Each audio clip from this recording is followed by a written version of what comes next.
I have a question for you. Do you think that you have good branding? If someone were to stop what they're doing right now and go to your website, check out your social media, or buy something from you, how do you think they will rate your brand on a scale of 1 to 10? In this video, I'm going to break down the difference between good branding and bad branding and how you can get off to a fast start to building a brand that is seen as good in the eyes of your customers and clients. Let's get into it. So the first difference between good branding and bad branding. Companies with good branding value being unique and different. They don't want to be like everybody else in their marketplace. They don't want to be seen as another Me Too type of business or company. They want to create world-class products and services. They want to be seen as go-to leaders in their industry. Their brand identity and visual aesthetic is unique to them. Their messaging is unique to them. They have a very specific target customer that they're going after, and they're all about quality. So all in all, good branding isn't about cookie cutter or doing what everybody else and their mom is doing. Whereas companies with bad branding, they live in the world of generic. They live in the world of Me Too. They live in the world of cookie cutter. They live in the world of doing what everybody else in their industry is doing. They're not leaders, they're followers, right? Companies with good branding, you'll see them as leaders. Companies with bad brands, they're followers. They don't want to lead the pack. They say, okay, cool, they're looking at what everybody else is doing. Oh, their website looks like this. Great, my website's gonna look like this too.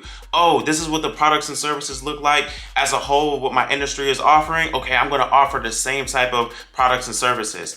Oh, this is how much everybody is charging in my industry. Great, I'm gonna do the same thing. Oh, this is the messaging with what everybody else is giving out in my industry. Okay, cool, I'm gonna do the same thing. So as you can see here, companies with bad branding, they don't value being different. They don't value being unique. They value sameness. And you do not want to be the same as everybody else. The second difference between good branding and bad branding is companies that have good brands, they have a strong visual brand identity and aesthetic. Their logos, their colors, their fonts, their imagery, their videos, everything about their visual look and feel, it's defined and unique to them. Companies that have good branding make sure that their website, their packaging, their marketing materials, their office space, their fashion, their videos, their social media, literally any type of visual interaction that someone can have with their business and brand, they make sure that that thing is dialed in and they make sure that it's on point because they know how much it matters. They know that first impressions matter when it comes down to their customers and clients. And so they know that visual identity, visual aesthetic, the vibe, the look, the feel, 9 times out of 10, that's the first type of interaction that a prospect or a customer is going to have with their business. So they want to make sure that that is on point. On the flip side, companies with bad branding have poor visual aesthetics. Kevin, what do you mean? I got you. They have cookie cutter logos. They have cookie cutter and outdated websites. They use generic fonts. They use cheesy stock photos and imagery. They use cheap and crappy packaging. And when it comes down to like their webinars and their presentation slides, it's just boring, just straight up boring. So they lack a visual aesthetic. And obviously that is not the way to go if you want to attract your dream customers and clients to your business. The third difference between good branding and bad branding is companies that have good branding, they maintain consistency across all of their brand touch points. What do I mean by that? It doesn't matter if you're reading an email, it doesn't matter if you're watching a video, or you're scrolling and checking out their social media, or you're checking out their website, or you're talking to a team member. It doesn't matter if you're sitting through a webinar, all of their brand touch points are consistent. You can tell that you're in the right place. Think about Apple, for instance. Everything is consistent from their store locations to their packaging to the look and feel of their actual products that they offer you to their advertisements that you see to their marketing efforts. Everything is consistent across the board. You know what Apple is at its core. Everything is the same, and there's a cohesiveness across every interaction that you as a customer will have with this brand. Now on the flip side, companies that have bad branding, they don't have consistency across all of their brand touch points. Most of their brand touch points really are all over the place. So you're going to get a different vibe and a different feel and a different personality across emails, across their website, across their actual products and services, across their office space. Like there's no real sense of cohesiveness and consistency to what it is that they do. The fourth difference between good branding and bad branding is that companies that have good branding, they have a strong vision, mission, and purpose, and they use storytelling to communicate that vision, mission, and purpose that they have. They're 100% focused on building a community of raving fans that can rally behind not only what they do, but why they do what they do.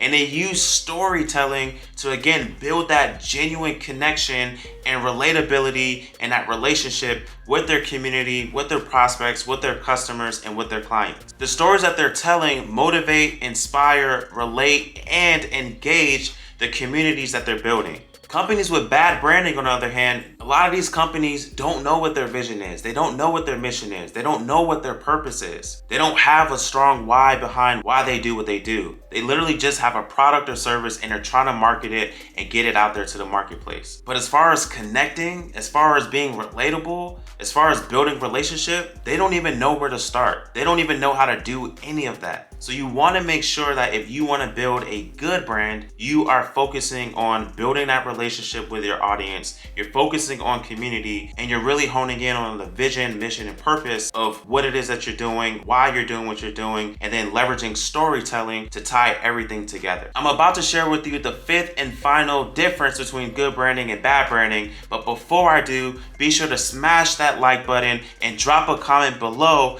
and let me know, how do you rate your brand right now on a scale of 1 to 10? 10 being really, really good, 1 being really, really bad. And again, we all start somewhere, but at the end of the day, we just want to be realistic around where we're at so that we can focus on where we're going. So drop a comment below and let me know. All right, let's get to the fifth and last difference between good branding and bad branding. And that is, companies that have good branding, they go all in on client and customer experiences. These companies have a brand promise, they have high standards, they're about going over and beyond, they're about being the best of the best at what it is that they do. They expect high quality care and service as it relates to their business, and they're really committed to getting their customers and clients the results that they desire. We all love these type of brands. Why? Because they put the time, energy, focus, money, and attention into ensuring that we all have a 5-star experience as it relates to their business. No matter where we are in the customer journey, no matter what touch point we are experiencing as it relates to their business, they're making sure that they're putting that time, energy, focus, and money behind making sure that we have a great experience. Whereas companies with bad branding, they don't care about customer and client experience. The one thing that they really do care about is making money. The one thing that they really do care about is sales. These companies that are considered bad brands, they actually look at their customers and clients as transactions as opposed to actual human beings who are fueling the growth of their business. If it weren't for these customers, these brands and these businesses would not be in business. And they don't look at it that way. They don't care about that stuff. They're just chasing the dollar bills, and they're willing to cut corners. They're willing to sacrifice the happiness of their customers and clients. They're willing to sacrifice the experience of their customers and clients for profit. And so you want to make sure that you're not doing that. You want to make sure that you're going all in on client and customer experiences, because at the end of the day, these are going to be the things that's going to separate you from everybody else in your industry. While everybody else is focused on their bottom line, while everybody else is just focused on how can I make more money, how can I make more money, how can I make more money, you're not only focused on making more money, but you're also focused on making sure that your clients are not just happy, they're going to be happy to refer other people to your business without you having to even ask them to. That's what successful branding is really all about. So look, I just shared with you the difference between good branding and bad branding,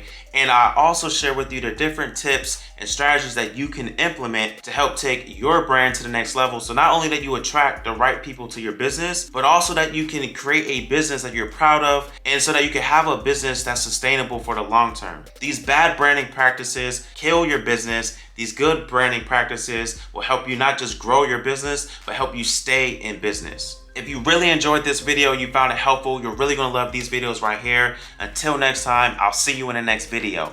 Peace!